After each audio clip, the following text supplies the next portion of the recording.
Salmo 75 del 0 al 10, así dice el Señor.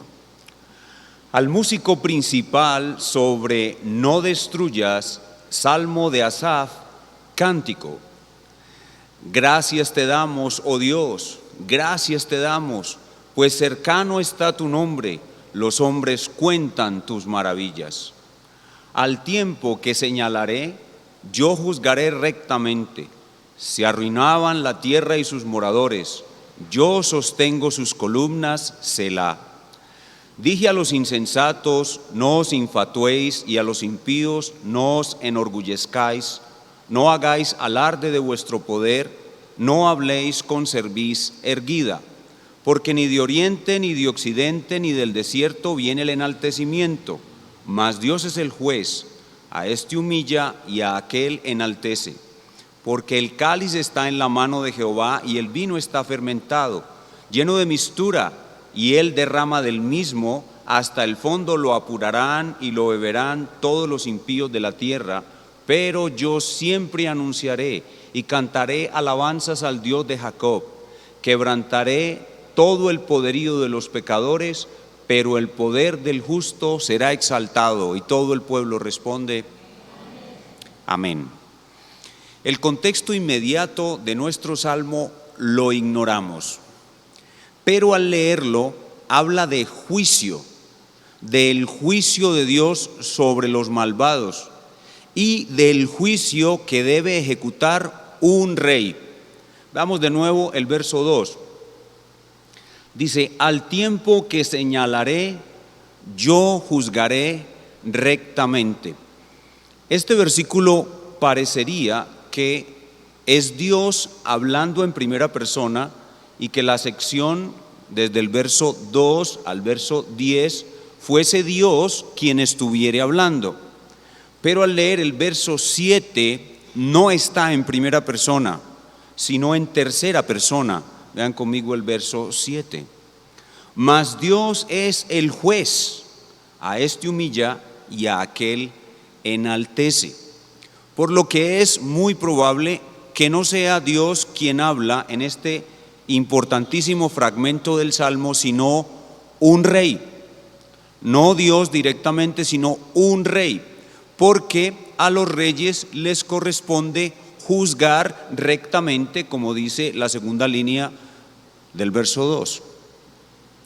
Todo esto, y además, fuera de eso, una traducción probable de la primera línea del verso 2. La primera línea del verso 2, algunos eruditos y traductores dicen que tiene una traducción alternativa, que podría ser no al tiempo que señalare, sino al tiempo que recibiere la congregación. Al tiempo que recibiere la congregación es una traducción alternativa que han documentado y respaldado muchos traductores.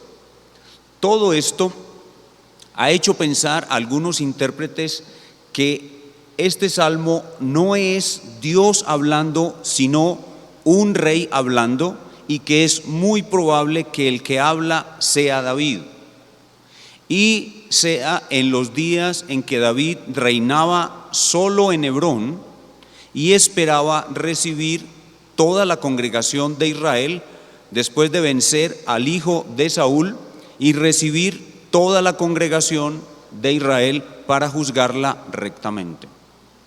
Esta posibilidad es muy atractiva, por lo menos a mí me atrae bastante, pero tiene una dificultad en el versículo 0, y es que el versículo 0 no dice que el autor del salmo sea David.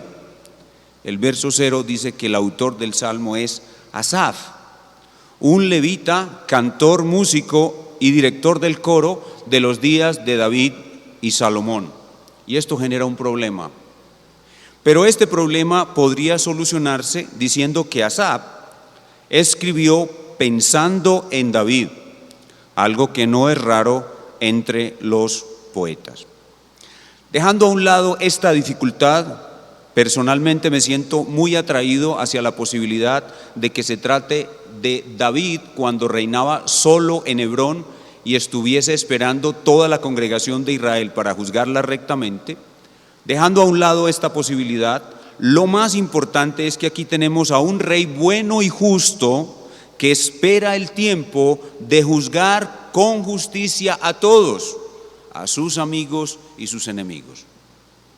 Y el contexto remoto de un rey que tiene que juzgar con justicia a sus amigos y a sus enemigos viene obviamente desde Génesis 3:15.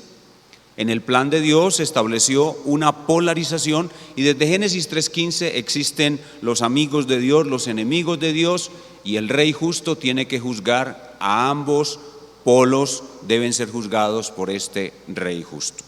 En ese orden de ideas, intentando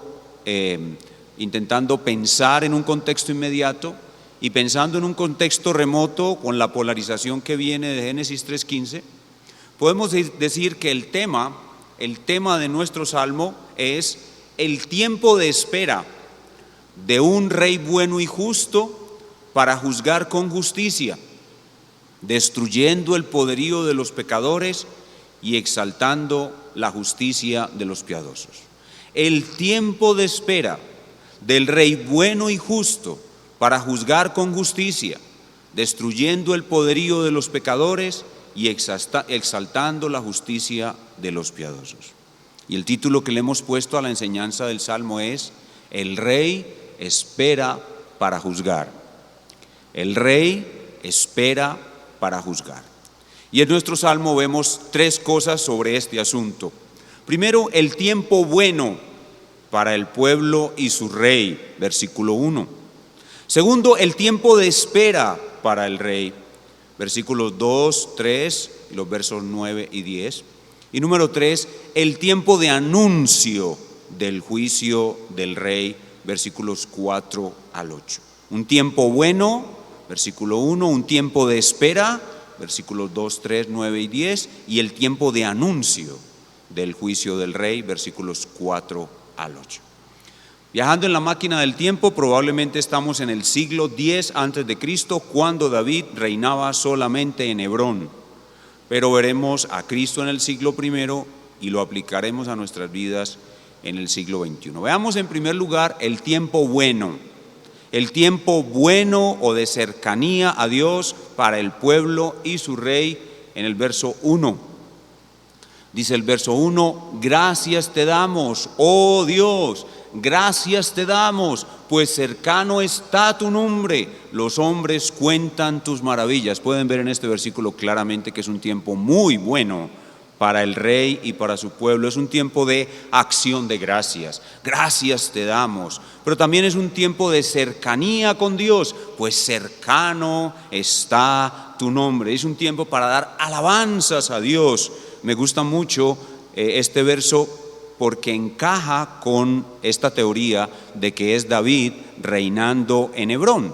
Después de muchas aflicciones, de las persecuciones tremendas que vivió con Saúl, David por fin asciende al trono en una parte del reino, en la parte sur, y se goza, le da gracias a Dios, siente que Dios está cerca de él, y los hombres, sus amigos, cuentan y alaban a Dios porque es un tiempo bueno para el rey y para su pueblo. Ahora, en segundo lugar, vemos el tiempo de espera para el rey, versículo 2. Al tiempo que señalaré, yo juzgaré rectamente. Dios mostrará ese tiempo al rey, se lo hará llegar, y aquí, muy probablemente en contraste con Saúl, David promete que él juzgará rectamente a todo Israel. Saúl no fue un buen rey. Saúl no juzgó rectamente a Israel, pero David se está comprometiendo aquí de que él juzgará rectamente a Israel. Y el país estaba todavía en una situación muy difícil. El país quedó en una guerra civil, David contra el hijo de Saúl, y dicha guerra afectaba mucho a todo el país. De ahí viene el verso 3. Se arruinaban la tierra y sus moradores, yo sostengo sus columnas, Selah. David lo que está diciendo aquí es que él hará lo que sea necesario para guardar la nación de una destrucción peor debido a una guerra civil. Y dice Selah. Esto muestra las buenas intenciones del rey de juzgar bien y de preservar la nación, tratando de evitar la guerra civil. David hizo cosas muy buenas para tratar de evitar la guerra civil, sosteniendo las columnas de Israel. Y este tiempo de espera del rey para juzgar rectamente se ve también muy claramente en los versículos 9 y 10. Dice, pero yo se contrasta con el juicio de los impíos, pero yo siempre anunciaré y cantaré alabanzas al Dios de Jacob. Y aquí habla de nuevo el rey de su deseo de juzgar rectamente. Quebrantaré todo el poderío de los pecadores, pero el poder del justo será exaltado. Aún no es el tiempo de juzgar. David está expresando aquí su deseo de juzgar. Cuando yo sea rey de todo Israel, quebrantaré todo el poderío de los pecadores, pero el de los justos lo exaltaré grandemente. Así que aquí tenemos un rey que está esperando recibir todo su reino para poderlo juzgar rectamente. A los impíos destruirlos y a los justos exaltarlos. Número 3. El tiempo de anuncio del juicio del rey. Ya vimos el tiempo bueno, ya vimos el tiempo de espera, ahora veamos el tiempo de anuncio del juicio del rey. Versículo 4. Dije a los insensatos, este es el rey que está anunciando y advirtiendo a los insensatos, no os infatuéis, y a los impíos, no os enorgullezcáis. El rey les advierte sobre la necedad que tienen porque él la va a castigar. Verso 5. No hagáis alarde de vuestro poder, les advierte de su orgullo. No habléis con cerviz erguida, porque todo fatuo, todo necio, todo orgulloso, todo altivo lo voy a castigar. Los impíos en este momento se sentían grandes y fuertes, creían que ellos eran la mayoría e incluso creían que podían tener aliados con naciones extranjeras. Verso 6. Porque ni de oriente, ni de occidente, ni del desierto, el desierto está al sur, al Negev, ni de oriente, ni de occidente, ni del sur, viene el enaltecimiento. Esto significa no confíen en naciones extranjeras, no busquen aliados extranjeros, porque esa soberbia que les viene por tener aliados poderosos en el extranjero no les sirve de nada. Y un verdadero rey de Dios nunca aceptaría alianzas de ese tipo con extranjeros, porque él confía solo en el poder de Jehová para derrotar a sus enemigos. Versículo 7. Mas Dios es el juez, a este humilla y a aquel enaltece. Este versículo viene a razón de que muchos todavía probablemente estaban con el hijo de Saúl y menospreciaban a David simplemente porque venía de ser un pastorcillo de ovejas y un hijo, el menor, de una familia muy humilde. Pero David en este versículo dice: Dios al que quiere humilla y al que quiere enaltece. Humilló a Saúl y me enalteció a mí. Es lo que él está diciendo aquí. Ahora David advierte que Dios lo ha puesto a él para juzgar y que Dios derramará su ira sobre todos sus enemigos por medio de él, o directamente Dios hará justicia castigando al malvado. Verso 8. Porque el cáliz está en la mano de Jehová, y el vino está fermentado, lleno de mistura, y él derrama del mismo, hasta el fondo lo apurarán, y lo beberán todos los impíos de la tierra. La palabra cáliz aquí es ira, la ira de Dios, y la compara como un vino muy fermentado, y el vino cuando está fermentado es muy rojo. y ese rojo representa la sangre que se da derramada cuando Dios enviará toda su ira. Este vino aturdirá a los hombres y los dejará como ebrios, y luego derramará su sangre por todas partes. Y David hace un contraste en este juicio de los impíos con la salvación que él y su pueblo recibirán de Jehová en el verso 9, como ya vimos. Verso 9: pero yo, contraste con los impíos que beberán el cáliz de la ira de Dios, pero yo siempre anunciaré y cantaré alabanzas al Dios de Jacob. Significa, yo seré salvado y por lo tanto cantaré alabanzas al Dios de Israel. Este es el contenido del Salmo: un tiempo bueno, un tiempo de espera y un tiempo de anuncio del juicio de un rey justo y bueno.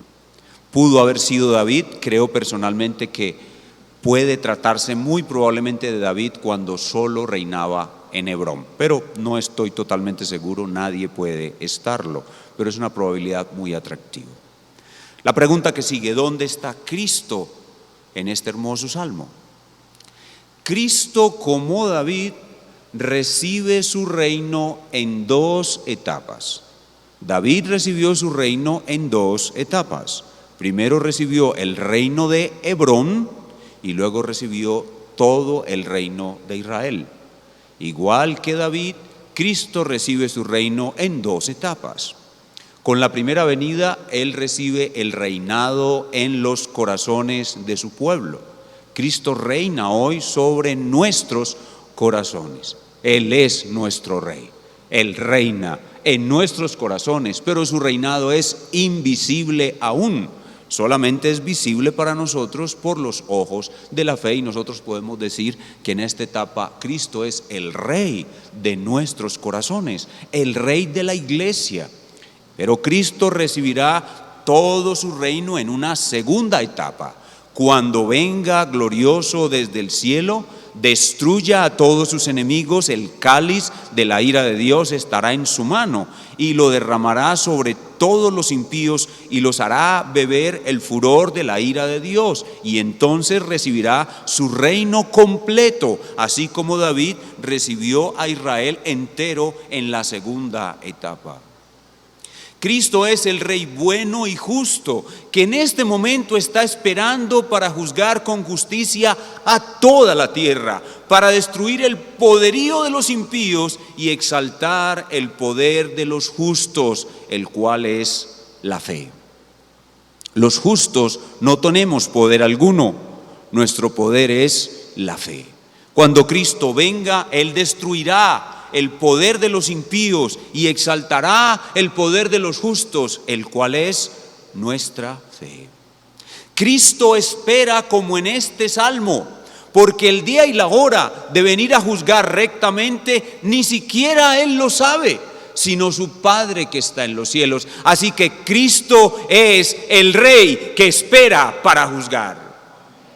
Él y solo Él es el Rey que espera para juzgar a los dos polos que Él puso sobre la tierra: los hijos de Eva, que recuperan la imagen de Dios, los hijos de Satanás, que nunca la recuperan. Todos se sentarán delante de su trono. Cristo vendrá y los juzgará a ambos, y el poder del impío lo destruirá y la justicia del creyente la exaltará, porque el poder del creyente es la fe, y Cristo estará sentado en ese trono. Él es el Rey que espera para juzgar a toda la tierra.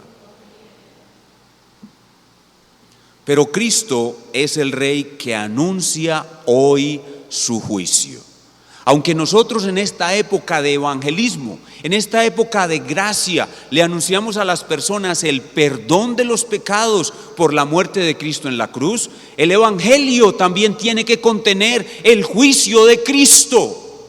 Él mismo lo dijo, que cuando el Espíritu venga, Él convencerá a los pecadores de pecado, de justicia y de juicio. Así que el evangelio también es un anuncio del juicio de Dios. Mi amigo, o recibes el perdón de tus pecados por la obra de expiación en la cruz, o serás juzgado por todos ellos y condenado, y beberás y te apurarás hasta lo más profundo, hasta las heces, el vino del furor de la ira de Dios que está en la mano de Cristo. Así que el evangelio es una oferta de perdón o un anuncio de juicio. ¿Cuál de los dos escoges?